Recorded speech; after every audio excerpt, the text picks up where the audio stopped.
बहीण बसली केळीवर भाग 3 ही एक प्रौढ, हॉट आणि भावनिक काल्पनिक कथा आहे. कृपया योग्य वयानंतरच वाचा. मागील भागात तुम्ही पाहिलं, संगीताताईने तिच्या मनातल्या अतृप्त इच्छांना वाट मोकळी करून दिली आणि तिचा लहान भाऊ न राहता मी तिच्या शरीराचा सखा झालो. ती रात्र दोघांच्याही आयुष्यात एक वळण होती, मोहाचा, स्पर्शाचा आणि एक न सांगता येणाऱ्या ओढीचा. आता पुढे 3 दिवसांनी विकासदादा परत आला. घरात सगळं पूर्वीसारखं, पण आमच्यातलं काहीच पूर्वीसारखं राहिलं नव्हतं. मी ताईच्या नजरेत सतत लपलेला एक ओलसर कटाक्ष पाहत होतो आणि तीही माझा सहवास शोधत होती. नजरा नजर, लांबून स्पर्श, शब्दाशिवाय बोलणं. एक रात्री विकासदादा बेडरूममध्ये झोपला होता. मी हॉलमध्ये पण जागा होतो. तेवढ्यात पुन्हा तीच चाहूल. हळू पावलांनी ताई माझ्याजवळ आली. आज ती एका पातळ नाईटीत होती, झिरझिरीत, मऊ, शरीराला घट्ट चिकटलेली. छातीचा बॉलचा आकार स्पष्ट दिसत होता आणि तिचा श्वास आधीपासूनच वेगळा वाटत होता.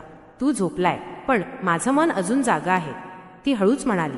मी फक्त तिचा हात हातात घेतला आणि ओढून जवळ घेतलं. तू सतत आठवतोस. रात्री सुद्धा त्याच्यासोबत असताना ती कुजबुजली. माझं शरीर त्याच्यासोबत होतं, पण मन ते फक्त तुझंच होतं. हे ऐकताच माझं अंग तापलं. मी तिला हळूच पलंगावर ओढलं. माझे ओठ तिच्या मानेवर ती थरथरली. अजित, आज मला अजून ठोक, अजून तुझं हवंय. मी तुझ्यासाठी उपाशी होते खूप दिवस. ती रात्र अधाशी होती.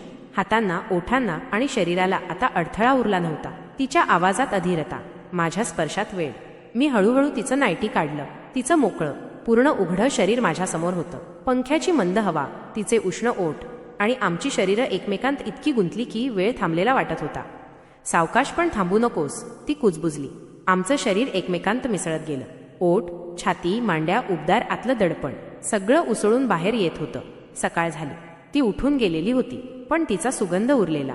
मी उठलो आणि पाहिलं. माझ्या उशाखाली एक लहानशी चिठ्ठी ठेवलेली होती. तुझा स्पर्श माझ्या शरीरात दररोज शिरतो, पण आता हवंय तुझं मनही. एक दिवस असा येईल जिथे नातं नको, फक्त तू आणि मी असू. तुझी संगीता. कथा समाप्त झाली आहे. तुम्हाला कथा कशी वाटली कमेंट करून सांगा आणि तुम्हाला कशा प्रकारच्या कथा आवडतात ते पण सांगा. मी पूर्णपणे प्रयत्न करेन तुमची कथा तयार करायला. आणि आपल्या चॅनलला सबस्क्राईब केले नसेल तर लगेचच करून टाका. धन्यवाद.